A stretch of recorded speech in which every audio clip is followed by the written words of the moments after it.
এবার আমি তোমার সঙ্গে কি করব, জাস্ট ওয়েট অ্যান্ড ওয়াচ।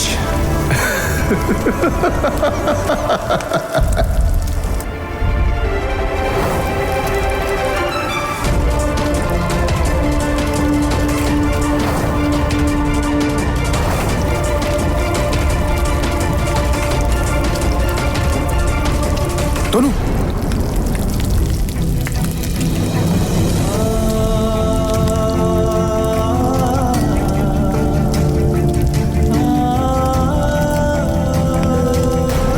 কি করছো? এক্ষুনি তোমার হাতটা পুড়ে যেত। বাইরে তুমি কাউকে কিচ্ছু বললে না, আর বাবার সামনে আমি তোমায় কিছু জিজ্ঞেসও করতে পারলাম না, কিন্তু আমি সবকিছু জানতে চাই। ও তোমায় কোথায় নিয়ে গেল, কি বললো ও তোমাকে? তনু, আমাকে সবকিছু বলো। তনু, ও যদি উল্টো পাল্টা কিছু করতে চায় না, আমি কিন্তু শেষ করে দেবো এই ফ্রডটাকে। প্লিজ, আমি তোমার কোনো হেল্প চাই না। যা হবে আমি দেখে নেব।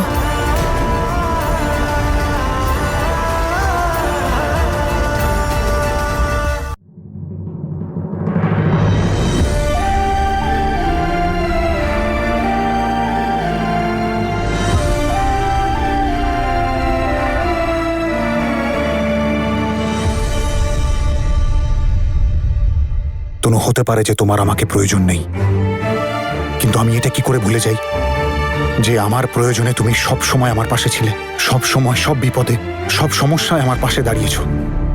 আর আজ যখন তুমি সমস্যায় আছো, তখন আমি তনু এটাই ভাবো যে আমারই তোমায় প্রয়োজন। আর প্লিজ আমায় করতে দাও তোমার হেল্প। দেখো, যদি অন্য কোনো সিচুয়েশন হতো তাহলে আমি কিচ্ছু বলতাম না, কিন্তু এটা ওই ফ্রডটার ব্যাপার, আর আমরা তিনজন পারি ওকে ফেস করতে। হ্যাঁ, জেসমিনও তোমার ব্যাপারে ভীষণ চিন্তা করে, ও তোমার হেল্প করতে চায়।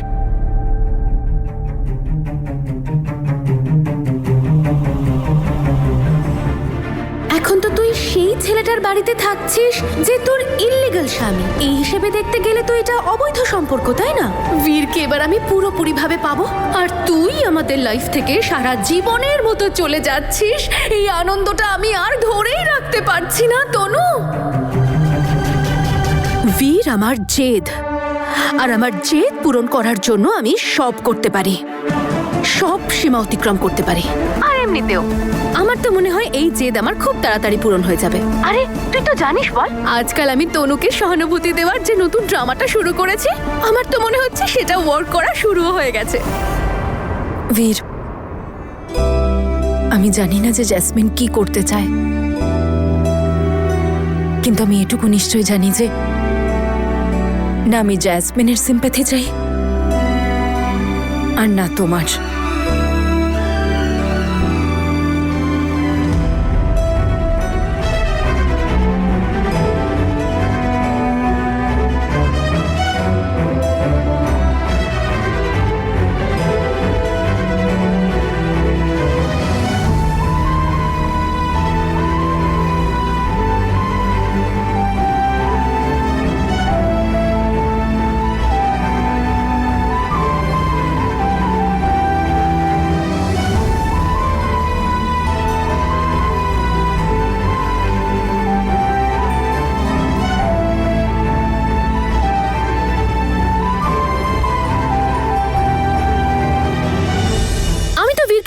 বলে দিয়েছি যে দেখো, তুমি যদি চাও তনু এই ইল্লিগাল বিষয়গুলো থেকে বেরিয়ে আসুক, তাহলে সেটা শুধু একটাই রাস্তা আছে, যে আমাদের দুজনকে বিয়ে করে নিতে হবে। আর আমার মনে হচ্ছে বীর এই কথাটা বুঝতে পারছে, আর খুব তাড়াতাড়ি আমরা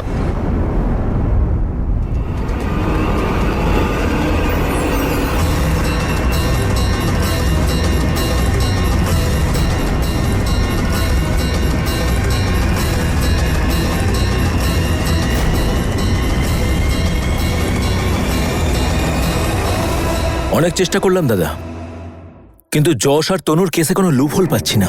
কোর্টের কাছে এই কেসটা খুবই সহজ সরল। বিবাহিত হওয়া সত্ত্বেও বাইরে অ্যাফেয়ার্স।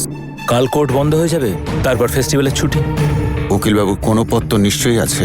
ওই ছেলেটাকে কালকেই জেলে ঢোকানো যাবে না? সহজে কি ভেতরে ঢোকানো যায় দাদা? আর তাও কোনো চার্জ ছাড়া? তুই আনলি কেন মা? আমার ভাগ্যে যা লেখা আছে তা তো হবেই বলুন বাবা, কিন্তু তার মধ্যে আমি আপনার স্বাস্থ্যের সাথে কোনো কম্প্রোমাইজ করতে চাই না। তোর ভাগ্য এখন আমাদের সাথে জড়িয়ে রয়েছে রে মা। সবাই একসাথে লড়বো। সেই নিয়েই তো ভয় পাচ্ছি যে আমার দুর্ভাগ্যের কারণে আমার পরিবারের জীবনে যেন অন্ধকার নেমে না আসে। তেমন কিচ্ছু হবে না, আমি আছি তো। আমি ওই ছেলেটাকে তোর পাশেও ঘেঁচতে দেব না, ঢাল হয়ে থাকবো তোর। হ্যাঁ রে মা।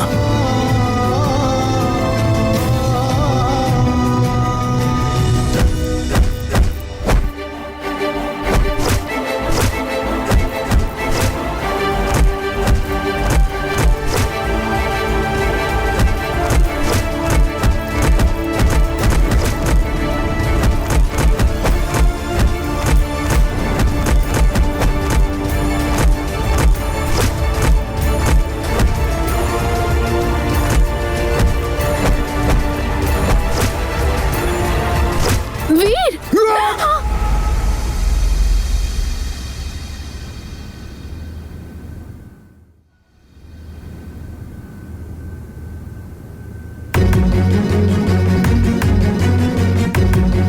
সরি। কি হয়েছে তোমার বীর?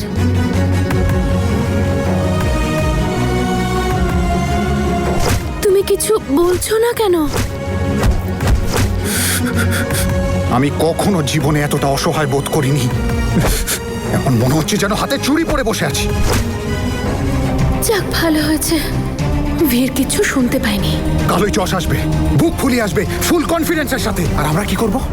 থালা সাজিয়ে প্রদীপ জ্বালিয়ে আরতি করব। না না বীর, তুমি এখানে এসো, বসো।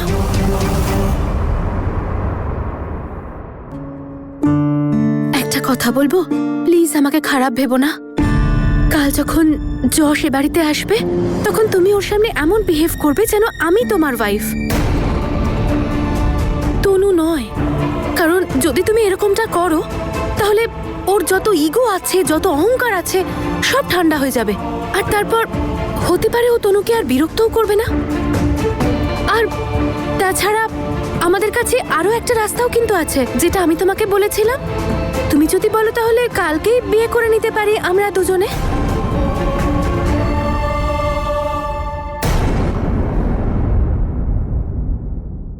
তোমার মাথা ঠিক আছে নাকি জাসমিন? বাড়িতে এত অশান্তি হচ্ছে আর তুমি এর মধ্যে বিয়ে করতে চাইছো? বীর, তুমি তো আমার উপর এমন করে চেঁচাচ্ছ যেন আমি সব ইচ্ছে করে বলছি তোমাকে। তনুকে নিয়ে আমিও চিন্তা করছি, আর আমি এসব এই কারণে বলছি যে যদি আমাদের বিয়েটা হয়ে যায় তাহলে ও তনুর উপর দ্বিতীয়বার বিয়ে করার অভিযোগটাই করতে পারবে ও না। তো এমনিও কিছুই করতে পারবে না। ওর কোনো ধারণা নেই যে এইবার ও কোথায় ফেসেছে। কাল ও আসবে তো ঠিকই, তাতে আমি বিন্দু মাত্র পিছু পা হব না ওর গায়ে হাত তুলতে।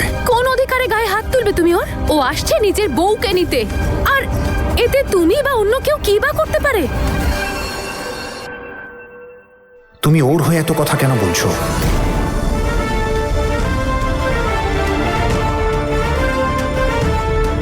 বীর, তুমি এটা ভাবতে পারলে কি করে? আমি বলছি না তনু আমার দিদি হয়, ওর ভালো হোক, আমি এটাই চাই। যশ প্রচন্ড শয়তান ছেলে, ও আমাদের উপর প্রতিশোধ নেওয়ার জন্য সব সীমা ছাড়িয়ে যাবে। আর এমনিতেও ওরা হাজবেন্ড আর ওয়াইফ, এতে তুমি বা আমি কি বা করতে পারি?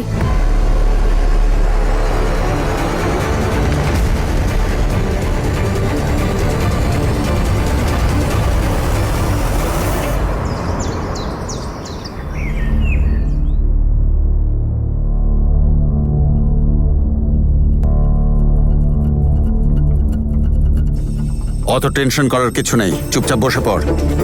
হয়তো ও আসবেই না, শুধু হুমকি দিয়েছে। আমারও সেটাই মনে হয় বাবা। যশের মতো লোকেরা হুমকি দিতে পারে, এখানে আসার সাহস ওর মধ্যে নেই। আর যদি ভুল করে এখানেও এসে যায় না, তাহলে ও দু পায়ে বাড়ি ফিরবে না। ও আসবে না। যাও সবাই, যে যার ঘরে যাও। যাও সবাই।